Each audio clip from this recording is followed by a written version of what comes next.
Assalamualaikum warahmatullahi wabarakatuh. Alhamdulillahi rabbil alamin. Wassalatu wassalamu ala al-habibil mustafa sayyidina wa maulana Muhammadinil karim wa ala alihi wa intratihi wa ashabihi ajma'in. Ashhadu an la ilaha illallah wahdahu la syarikalah wa ashhadu anna habibana wa sayyidana wa maulana Muhammadan abduhu wa rasuluh wa safiyuhu min khalqihi wa habibuhu addal amanah وبلغ الرسالة ونصح الأمة وكشف الله به الغمة اللهم صل وسلم وزد وبارك على الحبيب المصطفى سيدنا ومولانا محمد رسول الله وعلى آله وعترته وأصحابه ومن والاه. أما بعد, kita sama-sama mengucapkan kesyukuran kepada Allah Subhanahu Wa Taala dengan keizinan daripada Allah. Walaupun terlewat juga kita pada hari ini, namun dapat kita bertemu juga pada petang ini setelah subhanallah 3 minggu berturut-turut kita tidak dapat bersama. Saya kebetulannya takdir Allah Ta'alanya dalam 3 minggu ini ada saja perkara yang tak dapat nak dielakkan menyebabkan saya terpaksa menguzurkan diri dan tidak dapat bersama-sama membaca kitab Qurratul Ain. Namun alhamdulillah pada hari ini Allah Subhanahu Wa Ta'ala memberikan kelapangan kepada saya untuk terus bersama dengan tuan-tuan yang dirahmati Allah di dalam usaha kita untuk mendalami salah satu kitab yang jarang-jarang dibaca di Malaysia, jarang-jarang diperkenalkan kepada umum, iaitu kitab Qurratul Ain karangan Al-Imam Al-Hattab Al-Maliki, yang mana kitab ini merupakan kitab karangan Al-Imam Al-Hattab yang bermazhab dengan mazhab Al-Imam Malik.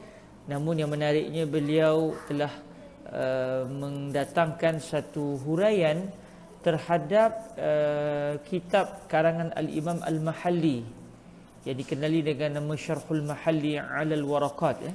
Jadi Al-Imam Al-Hattab telah pun menghuraikan huraian Al-Imam Al-Mahalli dalam gaya bahasa sehingga kita pun tak tahu mana satu kalam Imam Mahalli, mana satu kalam Imam Al-Hattab Al-Maliki.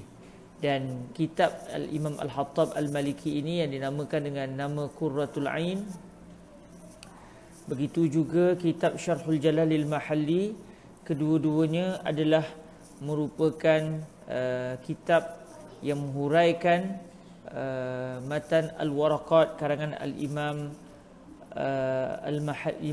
Imam Al-Haramain Al-Juwaini rahimahullahu subhanahu wa ta'ala. Semoga Allah Subhanahu Wa Taala memberikan kepada kita kebaikan, dan semoga Allah Subhanahu Wa Taala memberikan kepada kita semangat untuk terus dapat bertatih-tatih membaca kitab ini daripada satu pengajian ke satu pengajian, dan moga-moga direzekikan kita pada tahun yang mendatang. Ikut adatnya tahun ni tak sempat kita nak khatam, mungkin kita akan mengkhatamkannya pada penghujung tahun hadapan, insya-Allah Subhanahu Wa Taala, atau lebih awal. Baik tuan-tuan yang dirahmati Allah Subhanahu Wa Taala,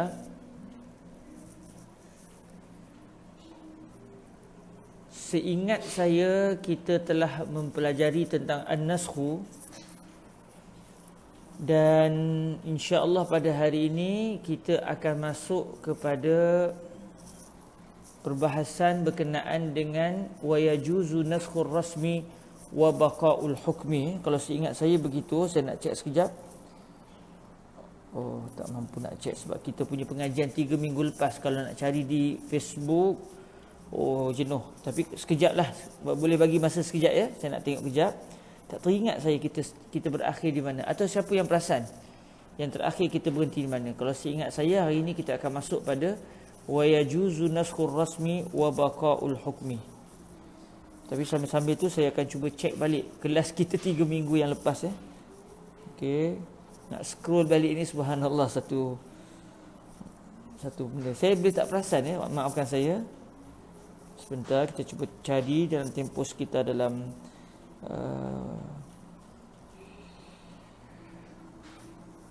ayo kita akan ambil masa untuk cek. Tapi seingat sayanya kita telah pun mempelajari ucapan wa qauluna ma'a tarakhihi faslun rabi' yakhruju bihi ma kana muttasilan bil khitab min sifatin aw syartin aw istisna fa inna zalika takhsisun kama taqaddam wa laysa naskhan. Insyaallah seingat-ingat sayanya kita akan masuk kepada perbahasan wa yajuzu naskhur rasmi wa baqaul hukmi biiznillah subhanahu wa ta'ala. Jadi insya-Allah pada hari ini kita setelah mengetahui apakah dia an-naskhu yang dibincangkan di dalam ilmu usulul fiqh, maka Imamul Haramain Al-Juwaini akan menjelaskan kepada kita bentuk-bentuk an-naskhu yang wujud di dalam sejarah pensyariatan Islam ini. Kita akan melihat beberapa bentuk an-naskhu yang ada yang pernah berlaku pada zaman baginda Rasulullah sallallahu alaihi wasallam. Kerana an-naskhu ini tidak berlaku selepas kewafatan Sayyiduna Rasulullah sallallahu alaihi wasallam. An-naskhu hanya berlaku pada hayat baginda Rasul sallallahu alaihi wasallam. Jadi kita akan meneliti kenyataan Imam Al-Haramain Al-Juwaini berdasarkan huraian Al-Imam Al-Mahalli dan juga Al-Imam Al-Hattab Al-Maliki yang menghuraikan matan bermula daripada matan yang berbunyi wa yajuzu naskhur rasmi wa baqaul hukmi, sehinggalah yang seterusnya insya-Allah subhanahu wa taala. Baik. Ya Rabb, moga dimudahkan Allah. Qala Sayyiduna Al-Imam Al-Hattab Al-Maliki rahimahullahu subhanahu wa ta'ala wa nafa'ana Allahu bi'ulumihi wa ulumi masyayikhihi wa talamizatihi wa qurra'i syarhihi ala syarhil jalalil mahalli ala matnil waraqat li imamil haramainil juwaini rahimahumullahu subhanahu wa ta'ala wa nafa'ana Allahu bi'ulumihim wa ulumi masyayikhihim wa talamizatihim wa qurra'i musannafatihim wa syurrahiha Allahumma amin. Qala Sayyiduna Al-Imam Al-Hattab Al-Maliki syarihan li matnil waraqat ma'a syarhi al-jalal al-mahalli wa yajuzu naskhur rasmi wa baqaul hukmi. Imam Al-Haramain mendatangkan matan yang berbunyi wa yajuzu naskhur rasmi wa baqaul hukmi. Boleh untuk berlaku satu keadaan, iaitu tulisan Al-Quranul Karim yang pernah diwahyukan kepada Nabi Muhammad sallallahu alaihi wasallam, maka ayat tersebut, bacaan tersebut dinasahkan. Maksudnya dinasahkan tulisan. Bila dinasahkan tulisan, bermaksud ayat itu juga akan dinasahkan, akan ditiadakan di dalam al-mushaf, di dalam Al-Quran. Jadi kata Imam Al-Haramain Al-Juwaini, boleh, iaitu tidak menjadi sebarang masalah dari sudut akal, bahkan berlaku berdasarkan pandangan sebahagian para ulama. Dari sudut akal tak ada masalah, berlaku atau tidak, kebanyakan ulama mengatakan berlaku. Apa bentuknya? Dinasahkan tulisan, dalam masa yang sama hukum tetap kekal. Maksudnya nasakh, pemansuhan itu berlaku pada tulisan, dan berlaku juga pengekalan terhadap hukum kepada tulisan ayat Al-Quran tersebut. Maksud dia, Allah Subhanahu Wa Taala satu ketika dahulu pernah menurunkan ayat Al-Quran kepada Nabi alaihi salatu wasallam, kemudian bacaan ayat itu dinasahkan, dimansuhkan.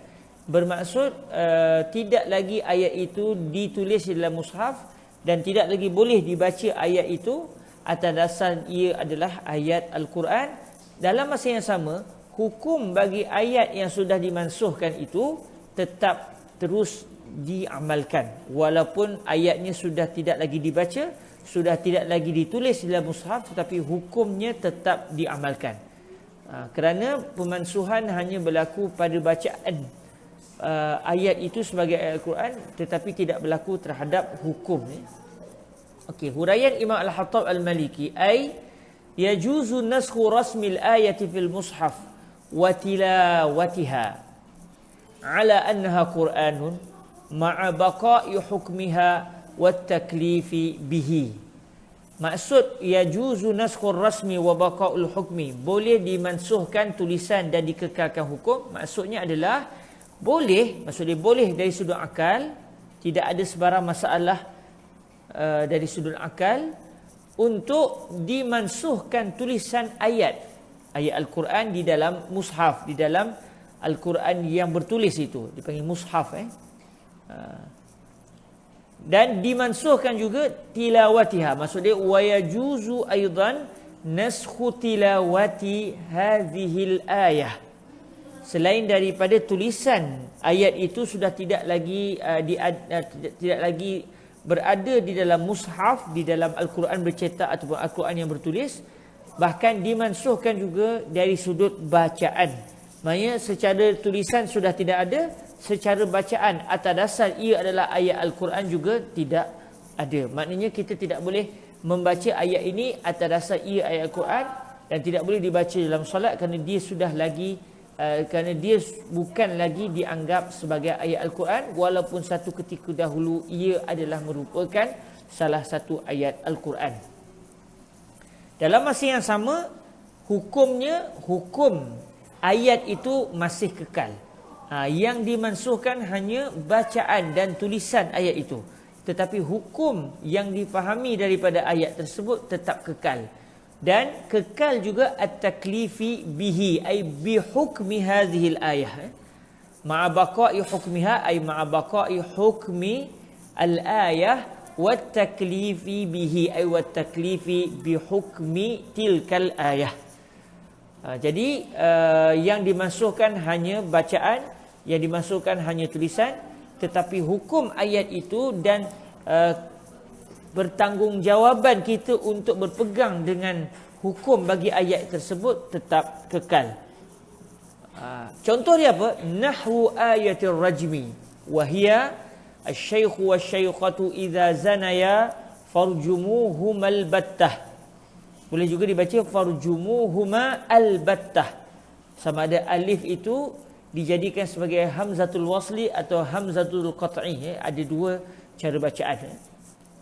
Sama ada kita nak baca asy-syaikhu wasy-syaikhatu idza zanaya farjumuhuma al-battah, atau asy-syaikhu wasy-syaikhatu idza zanaya farjumuhumal battah. Okey, itu adalah ayat yang pernah turun kepada baginda Rasulullah sallallahu alaihi wasallam sebagai ayat Al-Quran. Pernah diwahyukan ayat ini kepada baginda Rasul sallallahu alaihi wasallam. Namun ayat yang berbunyi asy-syaikhu wasy-syaikhatu idza zanaya farjumuhuma al-battah, ayat ini kalau kita selak Al-Quranul Karim secara yang ditulis itu, kita tidak akan menemui ayat ini sama sekali dalam mana-mana surah pun. Kerana apa? Kerana ayat ini satu ketika dahulu pernah tercatat sebagai salah satu ayat Al-Quran, namun akhirnya Allah Subhanahu Wa Taala memansuhkan bacaan ayat ini. Ayat ini dipanggil sebagai ayatul rajm, ayat yang membicarakan tentang hukum rejam, penjenayah zina yang telah berkahwin sehingga mati dengan menggunakan batu. Ayat rejam, orang Melayu panggil rejam. Rejam ni macam kita punggai, orang kata punggai. Rejam ni kita ambil batu dan kita baling kepada penzina lelaki dan juga penzina perempuan yang telah berkahwin. Apa bunyi ayat ni? Asy-syaikhu wasy-syaikhatu idza zanaya farjumuhumal battah. Orang tua lelaki dan orang tua perempuan. Maksud orang tua di sini iaitu mereka yang telah berkahwin walaupun masih muda. Walaupun dalam ayat disebut asy-syaikhu, dan asy-syaikhu maksudnya orang yang berusia tua lah, orang tua. Tetapi yang dimaksudkan dengan asy-syaikhu di sini adalah Allahumma salli ala Rasulillah, dimaksudkan dengan asy-syaikhu di sini adalah orang yang telah berkahwin, orang yang telah berkahwin sekalipun dia masih berusia muda. Okey, kalau saya tak silap dari segi bahasa asy-syaikhu man balaghal arba'in. Saya tengok jap.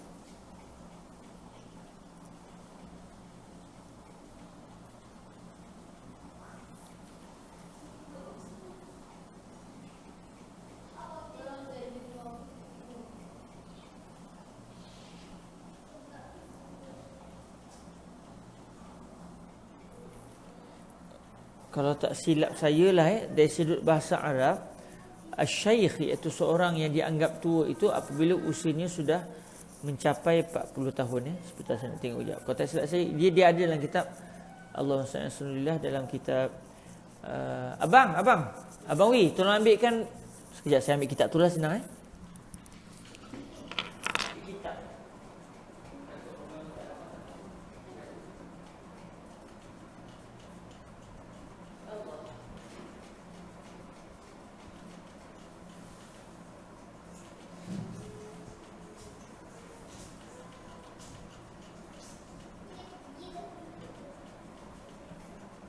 Kalau tak silap saya dah ada dalam Hasyiah Al-Bajuri kalau tak silap lah. Kalau tak ada juga maknanya kita cek balik lah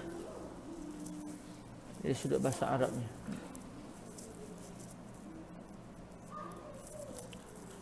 Dah.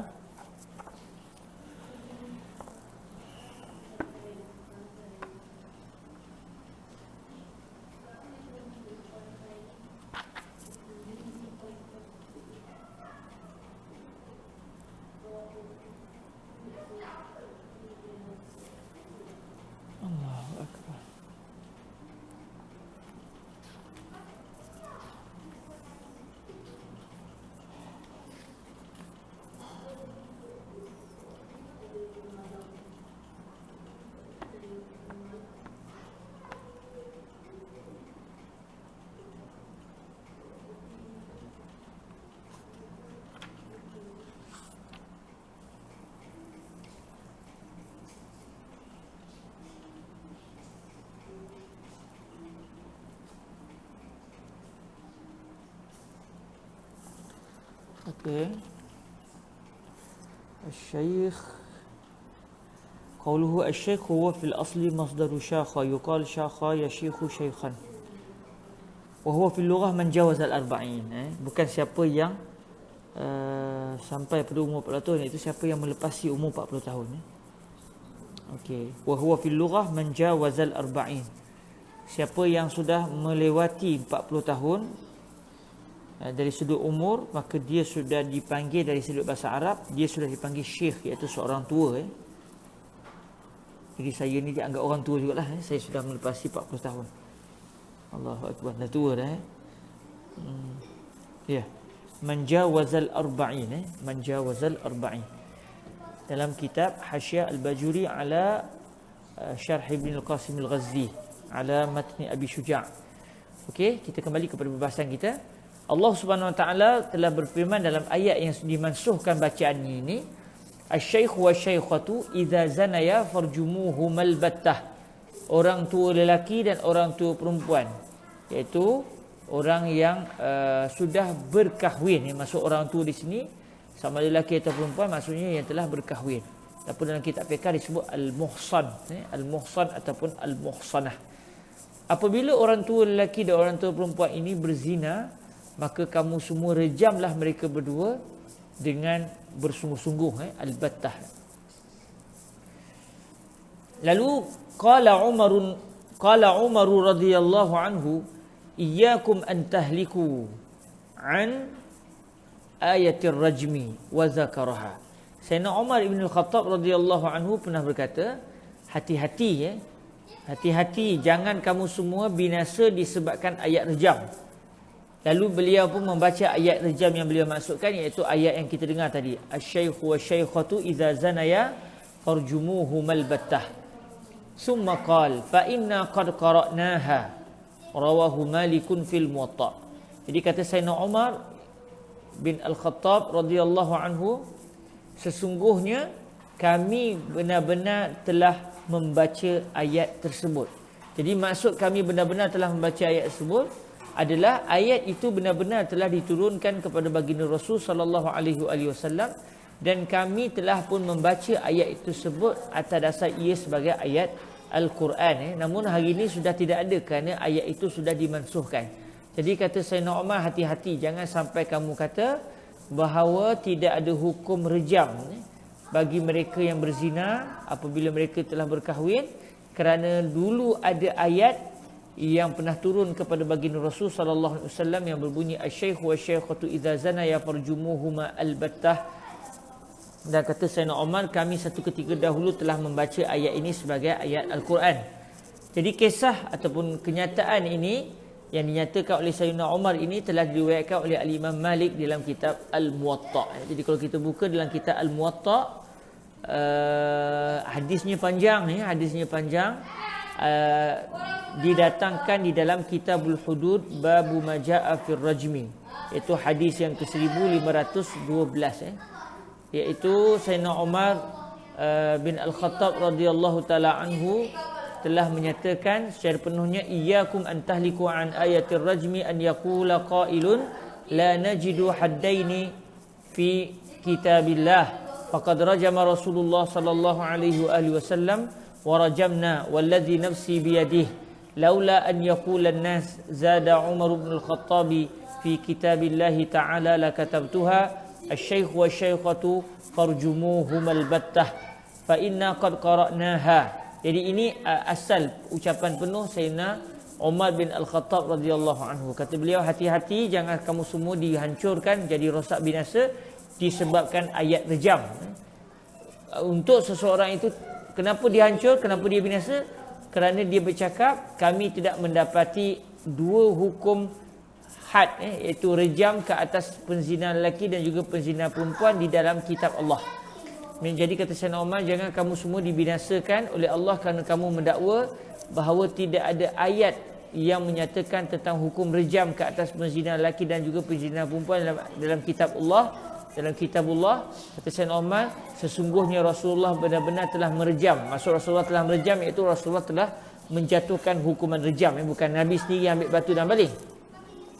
Tapi maksudnya Nabi telah memutuskan ke atas penzina lelaki dan juga penzina wanita yang telah berkahwin, dan cukup syarat-syaratnya, cukup dari segi soal siasatnya, dan didapati telah bersalah, maka Nabi telah pun merejam, iaitu memerintahkan supaya penzina lelaki dan juga penzina perempuan yang telah berkahwin direjam.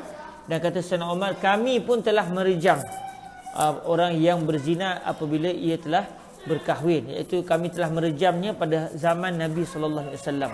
Kata Sayyidina Umar lagi, kalaulah demi Allah yang jiwaku ini dalam tangannya, iaitu dalam kekuasaannya, kalaulah tidak kerana manusia akan berkata Sayyidina Umar bin Al-Khattab telah menambah sesuatu dalam kitab Allah, nescaya akan kutulis ayat ini. Jadi Sayyidina Umar kata, kalaulah tidak kerana nanti orang akan kata saya ni memandai-mandai menambah-nambah ayat Al-Quran dalam mushaf, nescaya kalau tidak kerana itu, nescaya saya akan menulis di dalam mushaf ayat yang berbunyi asy-syaikhu wasy-syaikhatu idza zanaya farjumuhum al-battah. Cuma dalam riwayat Imam Malik disebut asy-syaikh wa asy-syaikhatu farjumuhum al-battah, tidak disebut idza zanaya, iaitu penzina lelaki dan juga penzina perempuan, iaitu orang tua lelaki dan orang tua perempuan, maka rejamlah mereka berdua. Tapi Sayyidina Umar tak tulis. Kenapa? Sebab ayat ini sudah dimansuhkan dari sudut bacaannya.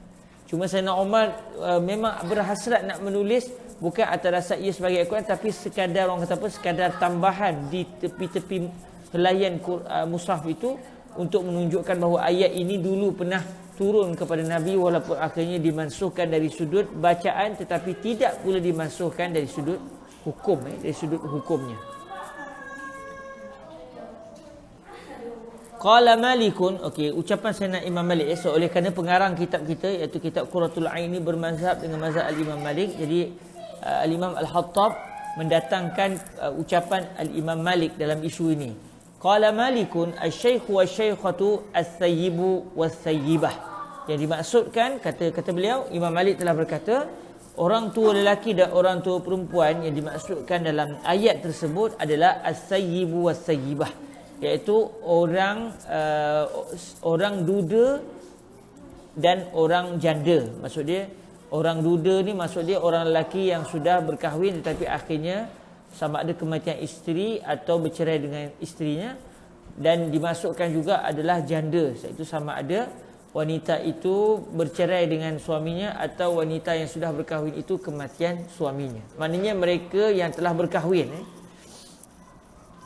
Wa rawaha ghairu Malikin bilafzi asy-syaikh wa syaikhatu idza zanaya farjumuhum albattata nakalam minallah wallahu azizun hakim.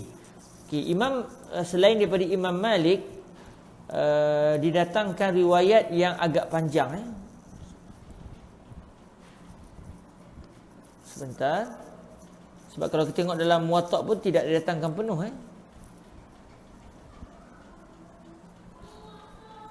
Sebab dalam Muwatta hanya datang asy-syaikh wa syaikhatu farjumuhuma. Kita tengok sikit.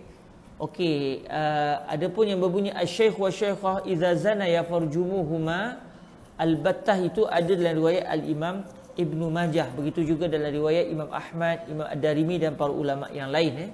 Tapi kalau buka dalam al-Muwatta hanya asy-syaikh wa syaikhatu farjumuhuma, didatangkan secara ringkas. Kata Imam Al-Hattab Al-Maliki, selain daripada Imam Malik, iaitu ulama-ulama lain, ulama-ulama hadis yang lain selain daripada Imam Malik, mereka telah meriwayatkan hadis ini ataupun ayat yang telah dimansuhkan ini dengan lafaz yang berbunyi asy-syaikh wa syaikhatu idza zanaya farjumuhumal battata nakalam minallah wallahu azizun hakim. Iaitu dengan lebih panjang. Apa maksud dia? Orang tua lelaki dan orang tua perempuan, apabila kedua-dua mereka telah berzina, maka kamu semua rejamlah mereka berdua dengan putus, maksudnya dengan bersungguh-sungguh. Rejam mereka sampai mereka mati. Hukuman yang mengerikan. Iaitu dia yang hidup-hidup itu dibaling dengan batu, dibaling sehinggalah dia mati. Itu dimasukkan hukuman rejam sampai mati. Sebagai satu nakal, iaitu sebagai satu pencegahan daripada Allah, kerana hukuman yang menakutkan itu menyebabkan manusia gentar untuk melakukan jenayah zina dalam keadaan mereka telah pun berkahwin, sudah tahu dengan cara yang halalnya bagaimana, tetapi masih lagi mencari cara yang haram, maka hukumannya sangat berat. Berbeza dengan penzina yang belum lagi berkahwin, yang belum pernah berkahwin tetapi berzina, hukumannya disebat 100 kali, tidak direjam sampai mati. Jadi kata dalam ayat ini nakalam minallah, satu pencegahan daripada Allah, wallahu azizun hakim, Allah maha perkasa lagi maha bijaksana. Jadi ini adalah, kalau kita lihat lafaz dengan yang panjang ini telah diriwayatkan oleh al-Imam Ibnu Majah.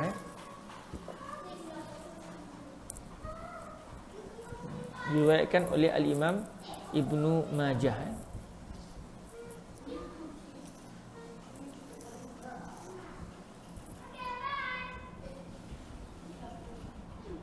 Tak, lafaz yang panjang ni tidak diriwayatkan oleh Ibnu Majah. Sekejap saya nak cek.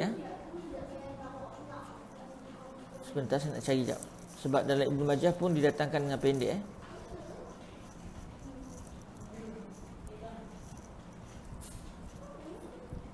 Diriwayatkan oleh Al-Imam Ahmad. Diriwayatkan oleh Al-Imam Ahmad, iaitu disebut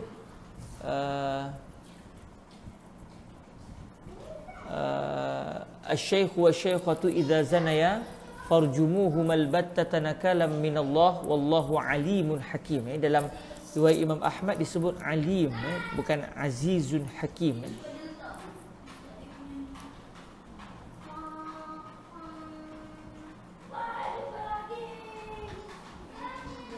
Dan di dalam riwayat Imam Ahmad disebut lagi daripada hadis yang diriwayatkan oleh Ubay bin Ka'ab,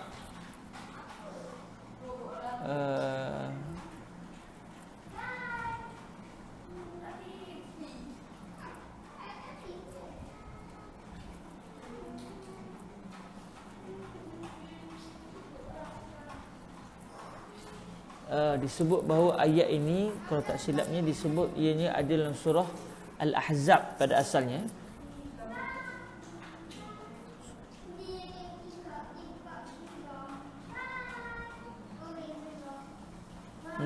Ayat ini dulunya ada ditulis dalam surah Al-Ahzab, tapi hari ini kalau kita buka surah Al-Ahzab sudah tidak ada ayat ini. Okey, seterusnya kata Imam Al-Hattab Al-Maliki, wa aslul hadis muttafaqun alaih min ghairi zikri lafziha. punca asal, maksud kita kata asas kepada hadis ini, iaitu asas kepada kenyataan bahawa penzina lelaki dan penzina perempuan ini direjam sampai mati, itu telah muttafaqun alaih, iaitu ianya diriwayatkan oleh Al-Imam Al-Bukhari dan juga Al-Imam Muslim tanpa menyebut lafaz ayat tersebut, min ghairi zikri lafziha.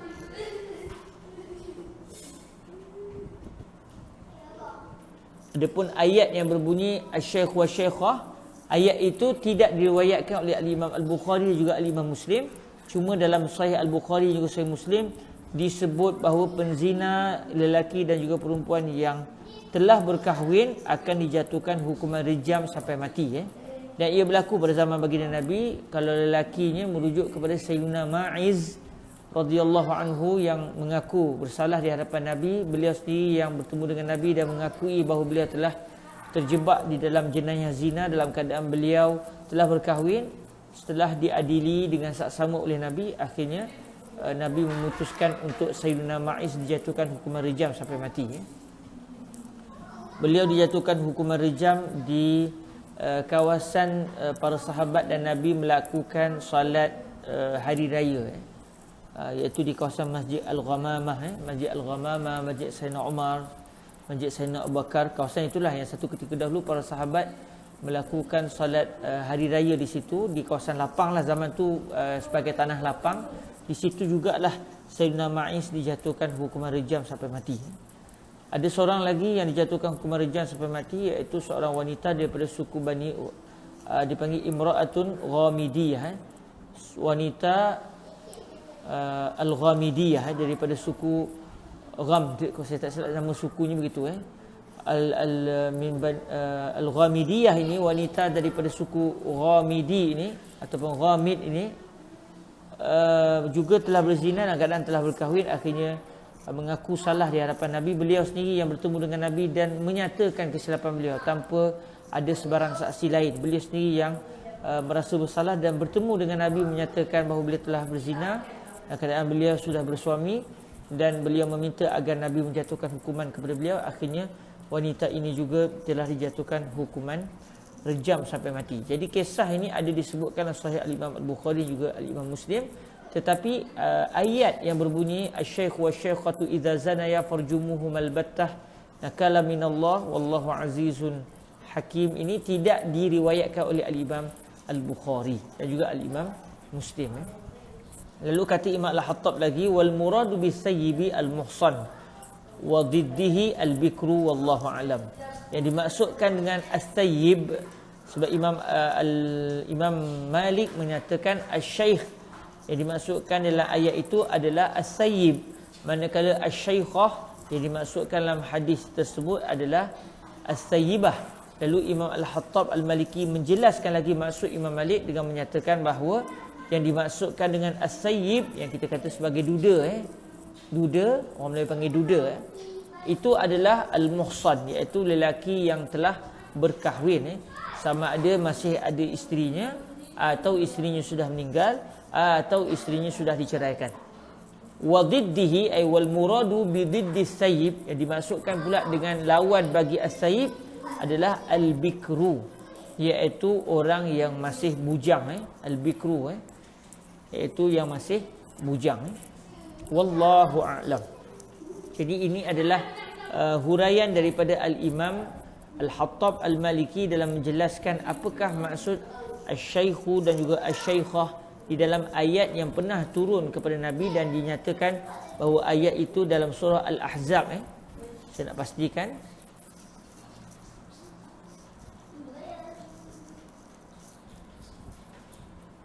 Betul ke dia ada riwayat lain tak yang menyatakan bahawa ia dalam surah Al-Ahzab? Kita tengok sekejap.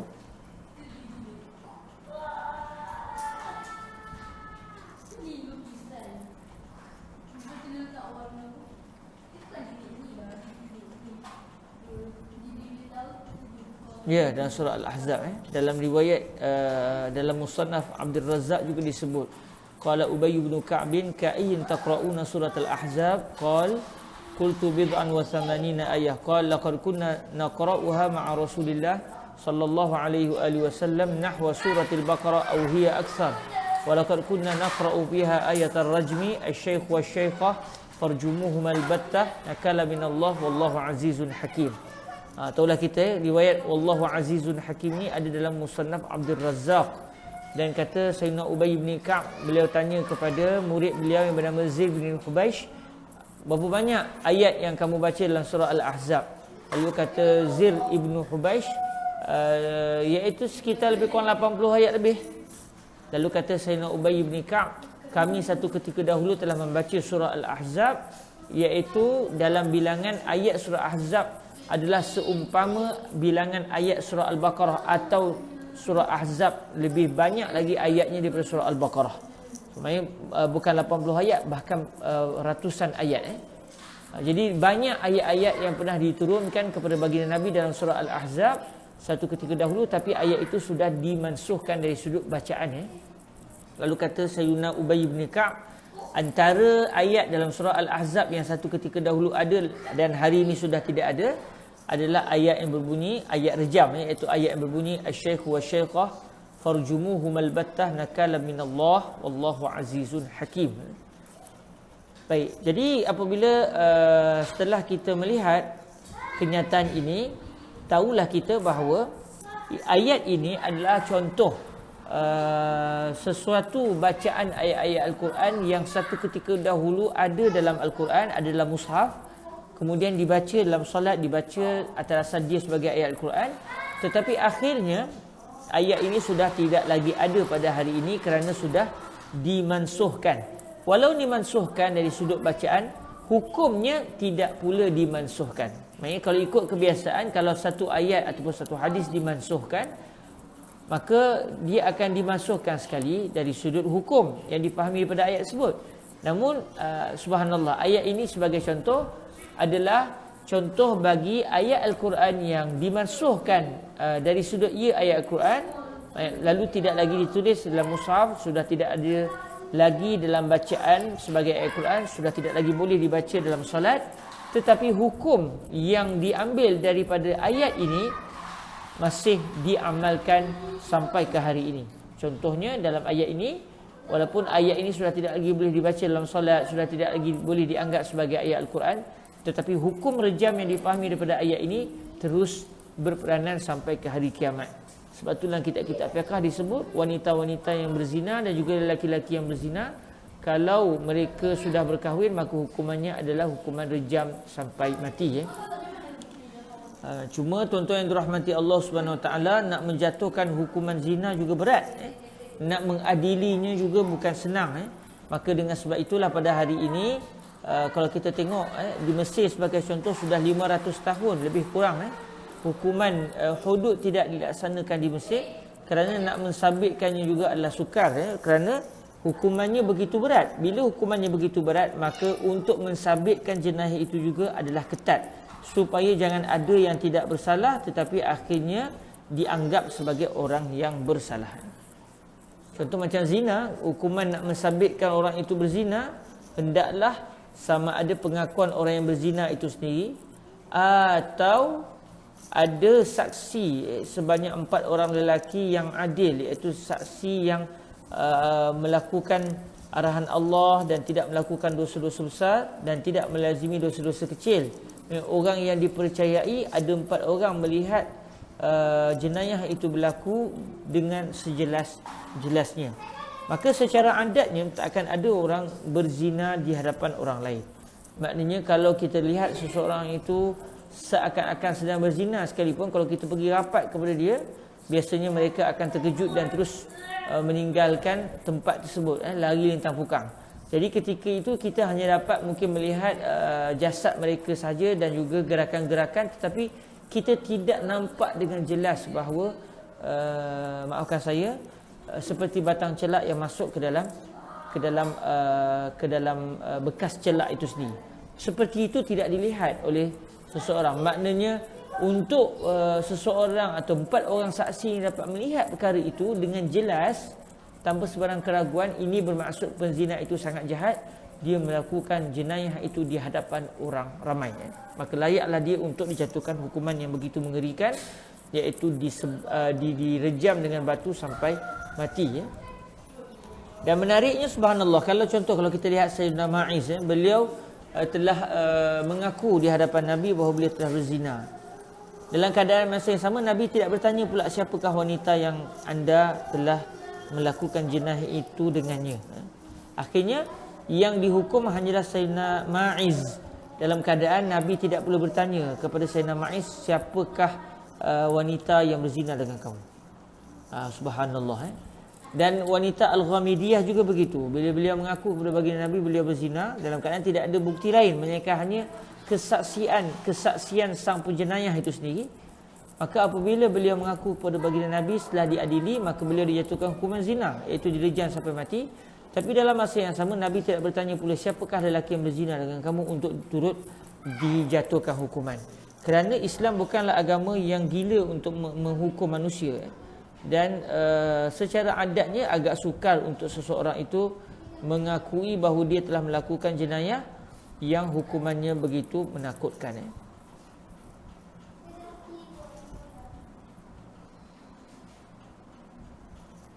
Ada satu soalan iaitu hari ini ramai berlaku penzina yang berkahwin sendiri mengaku dengan bangga dan disebarkan, dan mereka tidak dihukum rejam atau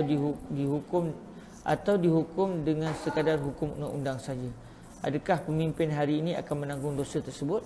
Secara asasnya dalam mana-mana kerajaan wajib melaksanakan hukuman syarak. Hukuman syarak ni bukan hanya dalam jenayah lah, apa saja, dalam nikah kahwin, dari sudut ibadah, dari sudut jual beli, semuanya mesti menurut syariat.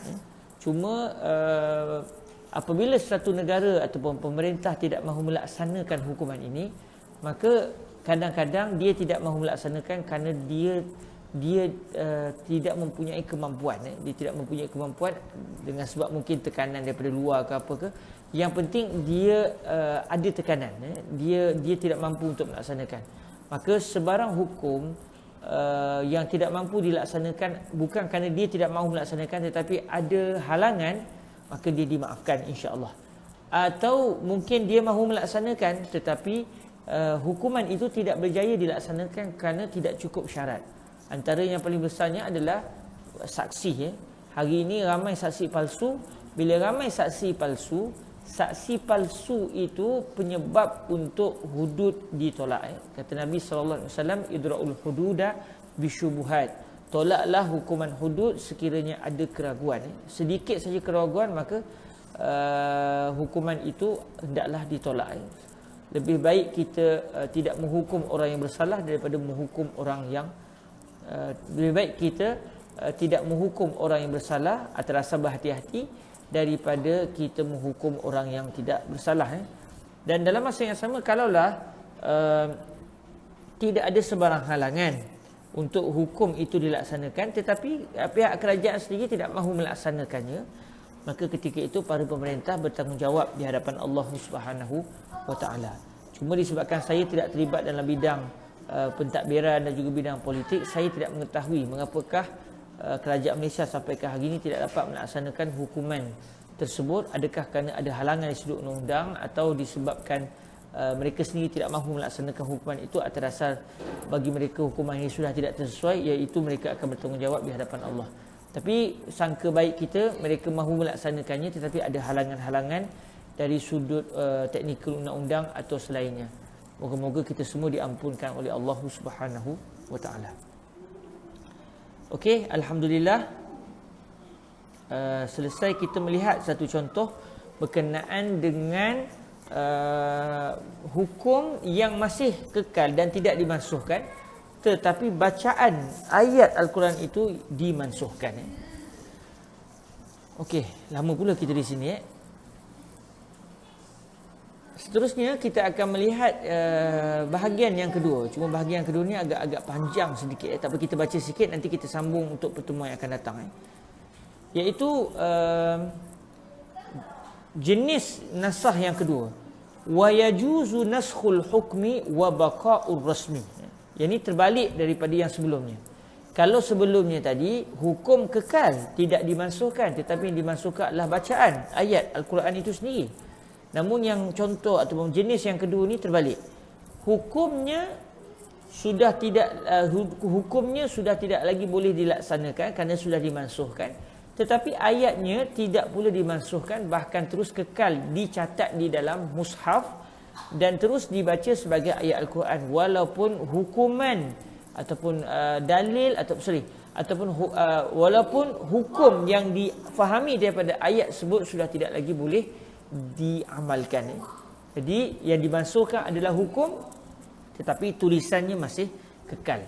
Wa yajuzu naskhul hukmi wa baqa'ur rasmi nahwu qawlihi ta'ala والذين يتوفون منكم ويذرون أزواجا وصية لأزواجهم متاعا إلى الحول.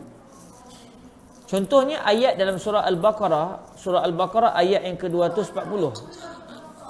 Dalam ayat 240 surah Al-Baqarah ini Allah Taala berfirman, "Walladzina yutawaffawna minkum wa yadharuna azwajan wasiyatan li azwajihim mata'an ilal haul." Ayat ini sampai ke hari ini dan sampai ke hari kiamat akan terus ada dalam mushaf. Ayat ini tetap ada, tidak dimansuhkan. Kita buka surah Al-Baqarah, cari ayat yang ke-240, kita akan jumpa ayat ini. Ayat ini menyatakan sebarang wanita yang kematian suami, dia hendaklah beriddah selama setahun. Beriddah selama setahun, bukan 4 bulan 10 hari.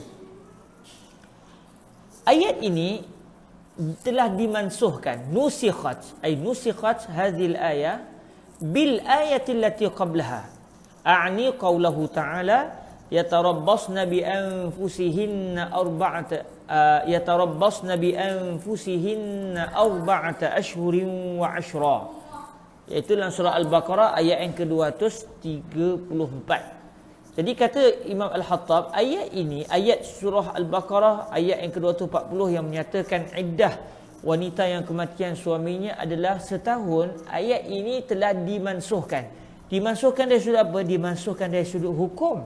Tetapi bacaan ayat ini masih terus kekal sampai ke hari ini, sampai ke hari kiamat. Akan terus tercatat dalam mushaf sampai ke hari kiamat. Jadi dimansuhkan, iaitu hukum ayat ini telah dimansuhkan dengan sebab ayat yang telah ada sebelumnya. Bukan ke ini mungkin kita terfikir, macam mana pula ayat surah Al-Baqarah ayat ke-240 dimansuhkan oleh ayat sebelumnya, sedangkan sepatutnya sesuatu ayat yang dimansuhkan disebabkan ayat yang datang selepasnya. Jadi maksud ayat surah Al-Baqarah 240 ini dimansuhkan dengan ayat sebelumnya, iaitu ayat yang dinyatakan di dalam mushaf sebelum ayat ini. Ini kerana ayat yang memansuhkan surah Al-Baqarah ayat ke-240 ini adalah ayat berbunyi, "Walladzina yutawaffawna minkum wa yadharuna azwajan yatarabbasna bi anfusihinna arba'ata ashhurin wa ashra." Orang-orang yang kematian, sebarang wanita yang sudah kematian suami, mereka hendaklah menunggu, berdiam diri, maksudnya menunggu dalam tempoh iddah selama 4 bulan 10 hari. Ayat ini secara turutan di dalam surah Al-Baqarah, ayat yang menyatakan iddah wanita hanyalah 4 bulan 10 hari, itu ayat yang ke-234. Ayat surah Al-Baqarah ayat yang ke-234. Manakala ayat yang dimansuhkan, iaitu ayat yang menyatakan wanita yang kematian suami hendaklah beriddah dalam tempoh setahun, ayat itu adalah ayat yang ke-240. Jadi sebab tu Imam Al-Hattab Al-Maliki menyatakan ayat 240 surah Al-Baqarah telah dimasukkan oleh ayat sebelumnya, iaitu ayat surah Al-Baqarah 234. Cuma dari sudut mana satu yang turun dahulu kepada baginda Nabi, semestinya ayat yang mula-mula turun dahulu kepada baginda Nabi adalah ayat yang menyatakan iddah wanita adalah setahun. Manakala ayat yang seterusnya yang turun kepada baginda Nabi dan memansuhkan ayat yang menyatakan iddah wanita adalah setahun, ayat yang turun agak lewat, Yang memansuhkan ini adalah ayat yang menyatakan iddah wanita yang kematian suami hanyalah 4 bulan 10 hari. Kerana an-nasikh, iaitu sebarang dalil yang memansuhkan, hendaklah datang lebih lewat daripada al-mansukh, iaitu lebih lewat daripada ayat ataupun hadis yang dimansuhkan. Wa huwa kasirun, kata Imam Al-Hattab Al-Maliki. Jenis yang kedua ni iaitu naskhul hukmi wa baqa'ur rasmi. Hukum dimansuhkan tetapi tulisan masih kekal. Yang ni banyak sangat contoh-contohnya. Okey. Kemudian Imam Al-Hattab mendatangkan perbahasan seterusnya yang tidak didatangkan oleh Imam Al-Haramain Al-Juwaini. Dalam matan tak disebut, tetapi di dalam syarahan Imam Al-Mahalli juga Imam Al-Hattab Al-Maliki didatangkan satu perbahasan, iaitu wa yajuzu naskhul hukmi war rasmi ma'an. Boleh untuk berlaku an-naskh, pemansuhan terhadap hukum dan tulisan secara bersama. Kalau contoh sebelum ini dimansuhkan hukum kekal ayat, dimansuhkan ayat hukum kekal, tapi boleh tak untuk ayat dan hukum kedua-duanya dimansuhkan? Jawapannya adalah boleh. Dan insya-Allah dalam pertemuan yang akan datang kita akan meneliti dengan lebih lanjut jenis nasah yang ketiga ini, iaitu naskhul hukmi war rasmi ma'an, kerana perbahasannya agak panjang, merujuk kepada contoh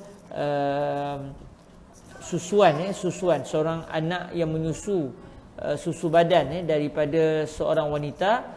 Berapa banyak kali anak itu perlu menyusu sehingga anak itu dianggap sebagai anak susu kepada wanita tersebut. Ini insya-Allah kita akan bincangkan contoh ini di bawah tajuk hukum dan tulisan dimansuhkan secara bersama pada pertemuan yang akan datang, insya-Allah pada hari Ahad akan datang.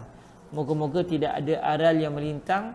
Moga-moga Allah Ta'ala memudahkan majlis kita untuk terus dapat mendalami kitab Qurratul Ain secara tenang-tenang begitu, tanpa kita terdesak untuk membacanya dengan laju-laju.